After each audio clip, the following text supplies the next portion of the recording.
Hello student, welcome again in Maths online class at ACA. Today's topic is intersections of two lines. Clear? तो intersection of to line से पहले अपन को ये मालूम होना चाहिए कि जो लाइन स्पेस में लाइन है वो टू टाइप्स की है, एक तो स्क्यू लाइंस और एक coplanar lines. Clear? They are two types of line in space. One is skew lines and second is coplanar lines. अब स्क्यू लाइंस क्या है? कोप्लेनर जैसे नाम से ही पता चल रहा है, कोप्लेनर का मतलब सेम प्लेन में होना. तो जो लाइन सेम प्लेन में होंगी वो कोप्लेनर लाइंस कहलाएंगी. और जो कोप्लेनर लाइंस हैं बेटा वो आइदर पैरेलल और इंटरसेक्टिंग, या तो वो एक दूसरे के पैरेलल होंगी या एक दूसरे को हर हाल में इंटरसेक्ट करेंगी. क्लियर? यानी जो कोप्लेनर लाइंस हैं वो हर हाल में या तो इंटरसेक्ट करेंगी, एक ही प्लेन में होना. समझ सकते हैं? जैसे ये दोनों लाइंस ही हैं, इन दो लाइंस को देख लो, ये सेम एक प्लेन में है, तो या तो ये पैरेलल होती या एक दूसरे को इंटरसेक्ट कर रही होती. क्लियर? और स्क्यू लाइंस का क्या मतलब है? Non coplanar lines. तो नॉन कोप्लेनर लाइंस का मतलब जो अलग अलग प्लेन्स में है. तो अलग अलग प्लेन वाली लाइनें ना तो एक दूसरे के पैरेलल होती हैं और ना ही एक दूसरे को इंटरसेक्ट करती हैं. तो neither intersecting nor parallel. Clear? अब बात करते हैं कि इंटरसेक्शंस ऑफ टू लाइंस, यानी दो लाइंस का इंटरसेक्शन कब होगा. तो जैसे इक्वेशन दिए हुए होंगे अपने सामने लाइंस के, तो इक्वेशन देखकर अपन नहीं कह सकते कि वो एक दूसरे को इंटरसेक्ट करेंगी या नहीं करेंगी. क्लियर? चेक करना पड़ेगा क्या इंटरसेक्टिंग लाइंस है वो या नहीं है. तो जैसे दो इक्वेशंस दे रखे हैं. Clear? First let L1 and L2 be the two lines in space and equation of lines are this and this. Clear? ये जो लाइन है इसके direction ratio A1 B1 C1 and इसके direction ratio A2 B2 C2. Clear? अब एक चीज देखने लायक है कि जैसे अगर A1 upon A2 is equals to B1 upon B2 is equals to C1 upon C2 हो जाए. क्लियर? तो आप क्लियर कह सकते हो कि दोनों लाइंस कैसी हैं? पैरेलल हैं. नहीं समझे क्या कहा मैंने? कि अगर इनके डायरेक्शन रेशियोज का यानी डायरेक्शन रेशियो प्रोपोर्शनल हो जाए, क्लियर, तो दोनों लाइंस कैसी हो जाएंगी? पैरेलल होंगी. और अगर पैरेलल है तो मैंने क्या कहा? पैरेलल तभी होंगी जब वो कोप्लेनर है. तो दो चीजें निकल के आती हैं यहां से, पैरेलल होना और वो कोप्लेनर भी होंगी. क्लियर? तो रिजल्ट यही मिल जाना है कि जो लाइंस है वो कोप्लेनर है एंड पैरेलल भी है. बट अगर ये इक्वल नहीं है, lines will be either intersecting या स्क्यू लाइंस. अगर पैरेलल नहीं है तो दो रिजल्ट हो सकते हैं पॉसिबल. एक तो क्या पॉसिबिलिटी है कि अगर पैरेलल नहीं है तो इंटरसेक्टिंग लाइंस हो सकती है. क्लियर? और इंटरसेक्टिंग लाइन सीधे सीधे इक्वेशंस देख के पता नहीं चलना. तो इंटरसेक्टिंग के साथ साथ वो स्क्यू लाइंस भी हो सकती है, नॉन कोप्लेनर लाइंस भी हो सकती हैं. क्लियर? वो मेथड के द्वारा पता चलेगा कि इंटरसेक्टिंग है या स्क्यू लाइंस है, नॉन कोप्लेनर लाइंस है. क्लियर? तो सबसे पहले जो इक्वेशंस दे रखे होंगे उसमें यही चेक करेंगे कि वो पैरेलल तो नहीं है. तो पैरेलल कैसे चेक करते हैं? जानते हैं ना, A1 upon A2 is equals to B1 upon B2 is equals to C1 upon C2 होना चाहिए, यानी उनके डायरेक्शन रेशियोज प्रोपोर्शनल होने चाहिए, तब तो वो पैरेलल लाइंस होंगी, साथ ही साथ कोप्लेनर लाइंस भी होंगी. क्लियर? बट अगर ये प्रोपोर्शनल नहीं है, क्लियर, तो लाइंस की दो पॉसिबिलिटीज हो गई, या तो वो इंटरसेक्टिंग लाइंस होंगी या नॉन कोप्लेनर यानी स्क्यू लाइंस होंगी. अब इन दोनों में से क्या होगा वो मेथड से पता चलेगा. तो सबसे पहले स्टेप पे क्या करेंगे अपन कि मैंने आपको लाइन पे जनरल पॉइंट फाइंड करना बताया था. देखेंगे लास्ट टॉपिक्स में जो थ्योरीज में कहीं ना कहीं लिखा होगा. तो सबसे पहले काम क्या करेंगे? लाइन 1 L1 एंड L2 पर जनरल पॉइंट फाइंड करेंगे. अब जनरल पॉइंट कैसे फाइंड करते हैं? फर्स्ट को is equals to R1 late कर लेंगे, सेकंड को is equals to R2 let करेंगे. क्लियर? और अगर लाइन वेक्टर फॉर्म में है तो उनको इंटरसेक्शन फाइंड इंटरसेक्टिंग चेक करने के लिए उसको कार्टेशियन फॉर्म में कन्वर्ट करोगे. क्लियर? तो फर्स्ट को R1 लेट कर लोगे, सेकंड को R2. जानते हैं ना जनरल पॉइंट का मतलब होता है x y z की वैल्यू फाइंड करना. क्लियर? तो यहां से जो फर्स्ट लाइन है L1 उसके पॉइंट को P बोल दिया कि यानी उसमें कोई भी जनरल पॉइंट P है तो P x, y, z. x की वैल्यू क्या हो जाएगी बेटा? जानते हो ना, A1 R1 और x1 उधर जाके तो plus x1. Clear? x y z की वैल्यू फाइंड करना, टॉपिक जरूर देख लेंगे लास्ट जनरल पॉइंट फाइंड करने वाला. तो ये आ जाएगा x1 plus A1 R1 comma y की value y1 plus b1 R1. इन दोनों को सॉल्व करेंगे, इन दोनों को सॉल्व करेंगे तो z की value z1 plus c1 R1. Clear? Same उसी तरह से सेकंड यानी L2 लाइन पर कोई भी जनरल पॉइंट जिसको Q से डिनोट कर देते हैं अपन, x y z की वैल्यू क्या आ जाएगी, इन दोनों को सॉल्व करेंगे तो x2 plus a2r2, y2 plus v2r2, z2 plus c2r2। Clear? तो सबसे पहले स्टेप में क्या करेंगे कि दोनों लाइंस पर जनरल पॉइंट फाइंड करेंगे जिनको P और Q से डिनोट कर देंगे अपन।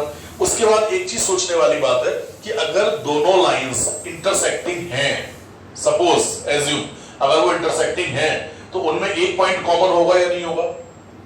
वही common point point of intersection होगा। क्लियर? तो आप ये मान के चलते हैं, एज्यूम कर लीजिए कि अगर दोनों लाइन इंटरसेक्टिंग लाइंस हैं तो हर हाल में एक पॉइंट कॉमन होना चाहिए। अब ये जो पॉइंट है वो जनरल पॉइंट है, तो हो सकता है कॉमन पॉइंट यही हो जाए, P एंड Q एक ही पॉइंट बन जाए। अपने को फिक्स पॉइंट थोड़ी है ये, ना फिक्स पॉइंट ये है। क्लियर? ये जनरल पॉइंट है, कहीं पर भी होगा, ये भी कहीं पर भी होगा। तो हो सकता है कि अगर दोनों इंटरसेक्टिंग हो तो यही P और Q कॉमन पॉइंट हो जाए, यानी P और Q एक ही पॉइंट हो जाए। क्लियर? तो उस समय अगर P और Q एक ही पॉइंट है तो एक ही पॉइंट होने का मतलब हुआ कि इसका x coordinate is equals to इसका x कोऑर्डिनेट, इसका y coordinate is equals to इसका y कोऑर्डिनेट, इसका z coordinate is equals to इसका z कोऑर्डिनेट। क्लियर? तो अगर दोनों लाइंस L1 एंड L2 जो है वो इंटरसेक्टिंग लाइंस हैं, क्लियर, तो कोऑर्डिनेट्स को कंपेयर कर देंगे, इक्वल करेंगे। तो यहां से जब x कोऑर्डिनेट की इक्वल करोगे सेकंड स्टेप में, तो एक इक्वेशंस आएगा, linear equation in R1 and R2, a1r1 minus a2r2 is equals to x2 minus x1। Same y coordinate को जब इक्वल करेंगे तो v1r1 minus v2r2 is equals to y2 minus y1। z coordinate को equal करेंगे तो a1r1 minus a2r2, sorry यहां c1 होगा, c1r1 minus c2r2 is equals to z2 minus z1। Clear? तो ये तीन इक्वेशंस, तीन लीनियर इक्वेशंस मिलेंगे अपन को इन R1 एंड R2। क्लियर? यहां तक क्लियर हुआ?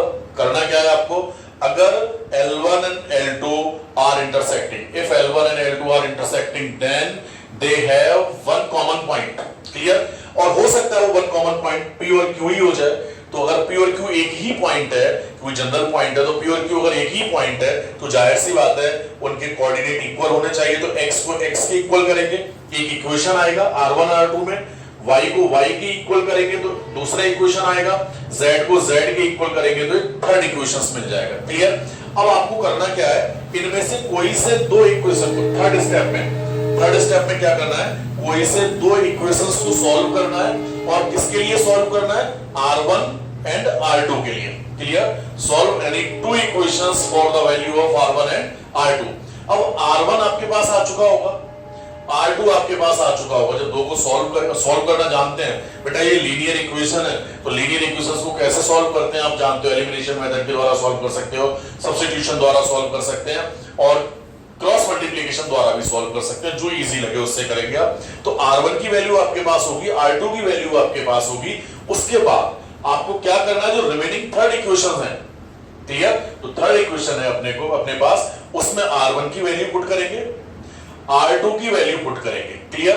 तो अगर R1 एंड R2 इस थर्ड इक्वेशंस को सेटिस्फाई करें, clear, if equation third satisfy by R1 and R2, अगर सेटिस्फाई करें, सेटिस्फाई करने का मतलब जानते हैं ना, R1 की वैल्यू पुट करेंगे, R2 की वैल्यू पुट करेंगे और LHS RHS की इक्वल आ जाए, तब तो उन्होंने सेटिस्फाई किया R1 R2 ने। और अगर LHS RHS के इक्वल नहीं आ रहा तो सेटिस्फाई नहीं किया। क्लियर? तो एक रिजल्ट आएगा आपके पास, R1 R2 को जब पुट करेंगे तो if equation third satisfy by R1 and R2 then they are intersecting lines. तब तो दोनों लाइंस कैसी हुई, इंटरसेक्टिंग होंगी, otherwise not intersecting lines. Clear? अगर सेटिस्फाई नहीं कर रही हैं तो दोनों लाइन एक दूसरे को इंटरसेक्ट नहीं करेंगी। क्लियर? यहां से तो ये पता चला अपन को कि वो इंटरसेक्टिंग है या नहीं है। अब क्वेश्चन वाला ये भी पूछता है कि अगर वो इंटरसेक्टिंग है तो पॉइंट ऑफ इंटरसेक्शन फाइंड कीजिए। तो पॉइंट ऑफ इंटरसेक्शन के लिए क्या करना है, आपने P और Q को सेम पॉइंट मान के सॉल्व किया था, तो R1 की वैल्यू या R2 की वैल्यू, R1 को P में पुट कर देंगे या R2 को इस Q में पुट कर देंगे, तो पॉइंट ऑफ इंटरसेक्शन मिलेगा, दोनों से सेम रिजल्ट आएंगे। या तो R1 की वैल्यू यहां पुट करोगे P में, या R2 की वैल्यू इन Q में पुट करेंगे तो आपको पॉइंट ऑफ इंटरसेक्शन भी मिलेगा। क्लियर? तो यहां से ये जो क्वेश्चन है ये भी 6 मार्क्स का क्वेश्चन है। ध्यान रखेंगे क्वेश्चन क्या आएगा कि दो लाइंस दे रखी होंगी, चाहे वो वेक्टर इक्वेशन हो या कार्टेशियन इक्वेशन हो। वेक्टर है तो उसको कार्टेशियन में कन्वर्ट करेंगे, और कार्टेशियन में तो कोई दिक्कत ही नहीं है, उसी से आगे चलना है अपन को। तो आपसे क्वेश्चन वाला पूछेगा कि दो लाइंस हैं, क्या ये इंटरसेक्टिंग लाइन है? क्लियर? और अगर इंटरसेक्टिंग है then find the point of intersection. Clear? तो पॉइंट ऑफ इंटरसेक्शन भी फाइंड करना है। तो वापस रिपीट कर रहा हूं मैं, क्या करना है? सबसे पहले इंटरसेक्शन चेक करने के लिए दोनों लाइंस को, एक को R1 के इक्वल करेंगे, एक को R2 के इक्वल करेंगे, और दोनों लाइंस पर जनरल पॉइंट फाइंड करेंगे। क्लियर? बात आती है जनरल पॉइंट सर कैसे फाइंड करें, तो मैंने लास्ट टॉपिक्स में कहीं बता रखा है, थ्योरी में देखेंगे पता चलेगा आपको। क्लियर? फिर भी रिपीट कर रहा हूं कि इसको R1 के इक्वल रख के सॉल्व करेंगे तो x की वैल्यू आएगी, वो x कोऑर्डिनेट होगा जनरल पॉइंट का। इन दोनों को सॉल्व करेंगे, वो y की वैल्यू फाइंड करोगे तो वो y कोऑर्डिनेट होगा। इन दोनों को सॉल्व करेंगे, z - z1/c1 = R1 को जब सॉल्व करेंगे तो z की वैल्यू फाइंड करेंगे, वो z कोऑर्डिनेट होगा जनरल पॉइंट का। तो फर्स्ट पे जो जनरल पॉइंट फाइंड करेंगे उसको p से डिनोट कर दोगे, x1 + a1 R1 x की value, y1 + b1 R1 y coordinate, z1 + c1 R1 z coordinate. Same उसी तरह से सेकंड लाइन पर जनरल पॉइंट फाइंड करेंगे, जिसको q बोलेंगे। क्लियर? तो if L1 and L2 are intersecting lines, then they have a one common point. Clear? और वो one common point suppose P और Q ही है, तो अगर एक कॉमन पॉइंट है तो इसका x coordinate is equal to इसका x कोऑर्डिनेट, एक इक्वेशन आएगा, linear equation R1 and R2। Same उसी तरह से y कोऑर्डिनेट को कंपेयर करोगे, इक्वल करोगे। क्यों? जब एक कॉमन पॉइंट है तो जाहिर सी बात है, कॉमन पॉइंट अगर P एंड Q ही है तो जो कोऑर्डिनेट्स होंगे वो इक्वल होने चाहिए। तो एक सेकंड इक्वेशन यहां से आएगा, z कोऑर्डिनेट को कंपेयर करेंगे तो थर्ड इक्वेशन आएगा। क्लियर? इनमें से कोई से दो को, इफ एनी टू इक्वेशंस को सॉल्व करेंगे। क्लियर? किसके लिए सॉल्व करेंगे? Value of R1 and R2। Suppose first और सेकंड को सॉल्व किया, R1 R2 अपने पास आया, उस R1 R2 की वैल्यू थर्ड जो रिमेनिंग इक्वेशन है उसमें पुट करेंगे। क्लियर? और अगर R1 R2 ने थर्ड इक्वेशन को सेटिस्फाई किया तब तो दोनों लाइंस इंटरसेक्टिंग लाइन होंगी, और अदरवाइज इंटरसेक्टिंग नहीं होगी। क्लियर?